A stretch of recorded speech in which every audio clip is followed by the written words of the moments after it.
चलिए, तो आज हम बात करते हैं यूपी पीजीटी साइकोलॉजी सिलेबस की, यानी कि उत्तर प्रदेश माध्यमिक शिक्षा सेवा चयन बोर्ड का मनोविज्ञान का सिलेबस जो होता है आपके यूपी पीजीटी के एग्ज़ाम में। तो सबसे पहले आपको मनोविज्ञान के बारे में क्या क्या पढ़ना है। सबसे पहले आपको जानना है कि मनोविज्ञान का अर्थ क्या होता है, ठीक है, मनोविज्ञान है क्या। उसके बाद आता है मनोविज्ञान की परिभाषा क्या है, ठीक है, कि मनोविज्ञान की परिभाषा किस प्रकार से है, क्या मनोविज्ञान सिर्फ मानसिक प्रक्रियाएं हैं या व्यवहार है, उसकी हमको बात करनी है। फिर मनोविज्ञान का विषय क्षेत्र क्या है, कहाँ कहाँ वो अप्लाई होता है, ठीक है। जैसे हम जानते हैं कि ग्राहक उपभोक्ता मनोविज्ञान होता है, ठीक है। जैसे हम जानते हैं कि काउंसलिंग साइकोलॉजी होती है, ठीक है, प्राकृतिक साइकोलॉजी होती है, मनोविज्ञान होता है, उस प्रकार की बातें। फिर हमको पढ़ना है कि मनोविज्ञान की उपयोगिता क्या है, कहाँ कहाँ हम इसका इस्तेमाल कर सकते हैं। इसके बाद हमको देखना है कि मनोविज्ञान में जो अध्ययन विधियाँ हैं, किस प्रकार से मनोविज्ञान का अध्ययन कर सकते हैं, जो वैज्ञानिक है करते हैं, उसकी बात होगी। फिर हमको देखना है प्रायोगिक अध्ययन विधियाँ, कौन सी ऐसी विधियाँ हैं जो प्रैक्टिकल है। फिर हमको बात करनी है मनोविज्ञान के निरीक्षण के बारे में। फिर जो सिद्धांत वगैरह दिए हैं अभिकल्प, उनकी हमको बात करनी है। फिर इनका अर्थ एवं महत्व क्या है अधिकल्पों का, ठीक है, ये जितने भी सिद्धांत वगैरह दिए हुए हैं इनका अर्थ क्या है, महत्व क्या है। फिर अभिप्रेरणा को प्रभावित करने वाले कारक, आपका जो मोटिवेशन है, आपका जो परीक्षा देने को मोटिवेशन है, इसके कारक क्या हैं, ठीक है। क्या आपको एकदम से सपना आया और आप तैयारी करना स्टार्ट कर दिए? नहीं, ऐसा नहीं। इसके पीछे क्या है, कुछ कारण है। अभिप्रेत व्यवहार के प्रतिमान सामाजिक अभिप्रेरक, ठीक है, आपका जो व्यवहार है, मोटिवेटेड व्यवहार जो है आपका, इसमें समाज क्या कुछ रोल प्ले करता है, ठीक है, उसकी हमको बात करनी है। फिर हमको देखना है, बहुत ही माशाल्लाह लिखा है इन्होंने सिलेबस, संवेग को सवेग लिखा है, ठीक है, लेकिन हम सही पढ़ेंगे इसको क्योंकि आप हमारे स्टूडेंट हैं। तो संवेग में हमको देखना है सामान्य संवेग क्या होता है, ठीक है, इसी के साथ साथ जटिल संवेगात्मक अवस्थाएं कौन कौन सी होती हैं, संवेग एवं शारीरिक परिवर्तन, ठीक है, मतलब आपको जब इमोशन, संवेग मतलब इमोशन, आपके जब इमोशन आते हैं तो आपके चेहरे पे, आपके हाव भाव, आपका शरीर में क्या क्या परिवर्तन होता है, उसकी हमको बात करनी है। फिर हमको अगला देखना है संवेग की सैद्धांतिक विवेचना, जो कई सारी थ्योरीज दी हुई हैं, सिद्धांत दिए हुए हैं, जेम्स लैंग, कैनन बार्ड, उनकी हम विवेचना करेंगे। इसके बाद हम देखेंगे इन संवेगों के, इन इमोशंस के सिद्धांत में संज्ञानात्मक कारक क्या है ना, आपका कॉग्निशन क्या क्या कहता है, एवं संवेग किस प्रकार से काम करते हैं। उसके बाद हम देखेंगे प्रत्यक्षीकरण, है ना, एवं अवधान में हम देखेंगे कि आपका परसेप्शन क्या है किसी चीज़ को लेके।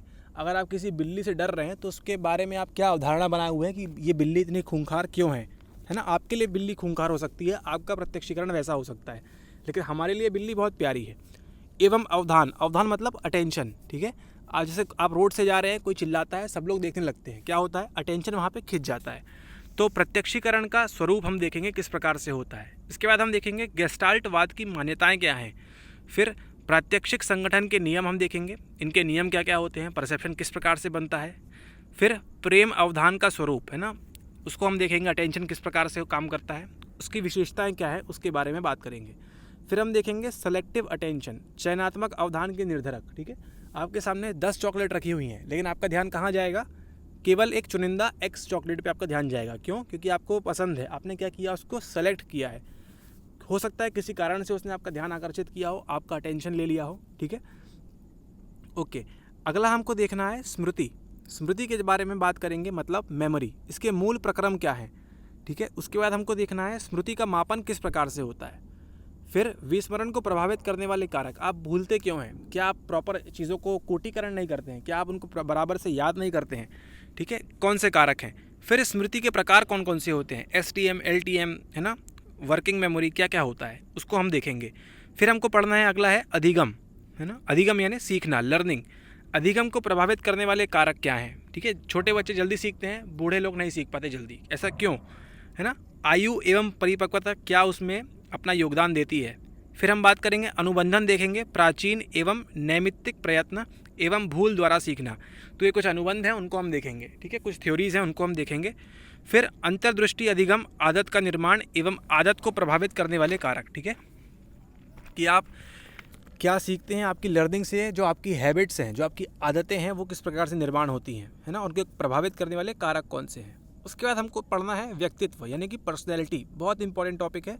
व्यक्तित्व का स्वरूप किस प्रकार से है, व्यक्तित्व के निर्धारक क्या हैं, आपकी जो पर्सनैलिटी आज है इसके निर्धारक क्या हैं। आपकी जो पर्सनैलिटी है वीडियो देखने से पहले थी और वीडियो देखने के बाद आप एक पर्सनैलिटी में क्या होगा, आपके माइंड में आपके कुछ चेंजेस होंगे ना। आपको जो ये परसेप्शन है, आपका प्रत्यक्षीकरण है इस सब्जेक्ट को देखने का, मनोविज्ञान को, ये अब बदल जाएगा इस वीडियो के ख़त्म होते होते। ठीक है, आपने इतना डिटेल में देख रहे हैं आपको समझ में आने लगेगा। ठीक है, तो हमको देखना है व्यक्तित्व के निर्धारक क्या क्या है। वंशानुक्रम, क्या हम अपने माता पिता से पर्सनैलिटी लेते हैं, है ना। वातावरण एवं वातावरण एवं संस्कृति, इन्होंने वातावरण को भी गलत लिखा हुआ है। ओके, वातावरण एवं संस्कृति किस प्रकार से कार्य करती है हमारी पर्सनैलिटी में। फिर व्यक्तित्व विकास की अवस्थाएं क्या क्या हैं उनको हम देखेंगे। फिर हम बात करेंगे अगला जो है इम्पॉर्टेंट, मनोवैज्ञानिक परीक्षण। ठीक है, कौन कौन से परीक्षण होते हैं मनोविज्ञान के अंदर, इसमें शाब्दिक एवं निष्पादन की बात करेंगे, वृद्धि परीक्षण देखेंगे, साथ ही साथ सामूहिक एवं व्यक्तिगत परीक्षण देखेंगे ना। परीक्षण की सावधानियां देखेंगे हमको जब परीक्षण करते हैं तो हमको कौन कौन सी सावधानियां बरतनी होती हैं। फिर हम देखेंगे निर्देशन, है ना, निर्देशन भारतीय परिवेश के अनुकूल, है ना, इंडिया के अकॉर्डिंग क्या हो रहा है, शैक्षिक, व्यावसायिक एवं व्यक्तिगत निर्देशन किस प्रकार से होना चाहिए, है ना। फिर हम देखेंगे उत्तर प्रदेश में निर्देशन सेवा की दशा सुधार के उपाय, है ना, इसमें कौन कौन से उपाय कर सकते हैं हम यूपी के लिए खासकर, उसकी हम बात करेंगे। फिर हम देखेंगे असामान्य व्यवहार क्या होता है ना। हम सब लोग कैसा व्यवहार करते हैं, सामान्य, लेकिन कुछ लोग ऐसे हैं जो असामान्य व्यवहार करते हैं। ठीक है, कभी कभी हंसते हैं, कभी कभी रोते हैं, कुछ व्यवहार में उनके बदलाव होता है ना। और हम बात करेंगे मानसिक स्वास्थ्य की, यानी कि मेंटल हेल्थ की बात करेंगे हम। इसमें मानसिक स्वास्थ्य का अर्थ क्या है, ठीक है, किसको हम पागल बोलेंगे, किसको हम पागल नहीं बोलेंगे, है ना। मानसिक स्वास्थ्य होता क्या है उसका अर्थ हम देखेंगे। फिर हम बात करेंगे इसकी उपयोगिता क्या है एवं क्या क्या उपाय होते हैं। फिर मानसिक अस्वस्थता के कारण क्या है एवं इनका निवारण क्या है। अगर कोई व्यक्ति किसी बीमारी से ग्रसित है, ठीक है, तो वो कारण क्या है उसकी और उसको हम बचा कैसे सकते हैं, निवारण के कारण क्या क्या है। फिर हम बात करेंगे मानसिक स्वास्थ्य रक्षा के संस्थागत उपाय, है ना, कौन कौन से उपाय हम कर सकते हैं संस्थाओं में।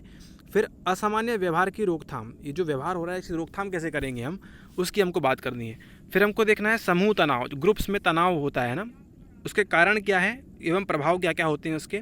फिर हम बात करेंगे जातिवाद क्या होता है, संप्रदायवाद क्या है, धर्मवाद एवं भाषावाद से उत्पन्न तनाव का सामाजिक विश्लेषण, कि समाज में जाति के कारण, संप्रदाय के कारण, धर्म के कारण, भाषा के कारण जो भी विवाद होते हैं उनको हम तनाव उत्पन्न होते हैं उसका हम सामाजिक रूप से विश्लेषण करेंगे। फिर हम देखेंगे समूह तनाव को कम करने की दिशा में किए जा रहे प्रयास, ठीक है, क्या क्या प्रयास किए जा रहे हैं उनको हम देखेंगे एवं अन्य उपायों की बात करेंगे। फिर हम देखेंगे उद्योग में मनोविज्ञान, है ना, कॉरपोरेशन और ऑर्गेनाइजेशन में मनोविज्ञान किस प्रकार से काम करता है, प्रबंधन का स्वरूप क्या होना चाहिए। ठीक है, HR लोग जो आप देखते हैं आजकल क्या होते हैं, थोड़ी बहुत साइकोलॉजी पढ़ के आते हैं। कर्मचारी चयन की दशा एवं त्रुटियां, किस प्रकार से चयन करना चाहिए उनका, क्या क्या दशा होनी चाहिए, क्या त्रुटियां होती हैं। फिर कर्मचारी चयन के मानक, क्या मानक होना चाहिए किसी एम्प्लॉय को चूज़ करने के पहले। ठीक है, आप भी जब एम्प्लॉय बनेंगे तो आपको चूज़ करने के पहले कुछ मानक इंटरव्यू में आपसे पूछेगा, वो आपकी मदद कौन करेगा, मनोविज्ञान यानी कि हम। फिर कार्य विश्लेषण के मनोवैज्ञानिक आधार क्या क्या होते हैं, है ना, उद्योग एवं मानवीय संबंध किस प्रकार से होना चाहिए, हड़ताल एवं तालाबंदी के कारण क्या होते हैं एवं उनका निवारण क्या है। ठीक है, तो जो वर्कर लोग हैं हड़ताल वगैरह करते हैं तो क्यों करते हैं, उनके कारण क्या है ना, क्योंकि उनकी क्या होती हैं, इच्छाएं पूरी नहीं होती है ना, इस प्रकार से उन लोग हड़ताल वगैरह करते हैं। तो उनकी कुछ मनोदशा अलग होती है, जो काम कर रहा है, उद्योग में है, बिजनेसमैन है, उसकी मनोदशा अलग होती है। इस प्रकार से चीज़ें काम करती हैं, लेकिन इनके पीछे मेन कारण क्या है, आपका मनोविज्ञान। ठीक है, तो इस प्रकार हमने हमारा जो UP PGT का सिलेबस है मनोविज्ञान का, छोटा सा सिलेबस है लेकिन काफ़ी डिटेल्ड है, इसको हमने कंप्लीट कर लिया हुआ है। ठीक है, तो अगर आप पढ़ सकते हैं इसको तो पढ़िए, अगर आप हमारे साथ ज्वाइन करना चाहते हैं ज्वाइन कर सकते हैं। ओके, सो मिलते हैं आपसे अगले वीडियो में। ठीक है, और हमारे जो फ्री वीडियोज़ हैं उनको आप देख ही सकते हैं। ठीक है, तो इस प्रकार से आपको पढ़ाई करनी है, डिटेल में काफ़ी आपको बता दिया है क्या क्या पढ़ना है क्या नहीं पढ़ना है। यहाँ वहाँ के फालतू वीडियोज़ देख के अपना समय बर्बाद ना करें, कीमती समय है, PYQs वगैरह देखें और जो आपको इस टॉपिक पर समझाया है उनको देखें, हमारे वीडियोज़ देखें और ये एग्ज़ाम क्रैक करें। ठीक है, और हमसे ज्वाइन होना चाहते हैं तो आपको नीचे WhatsApp नंबर दिया हुआ है, उस पर मैसेज करके हमसे आप बात कर सकते हैं। Okay, thanks for watching the video. Have a nice day ahead.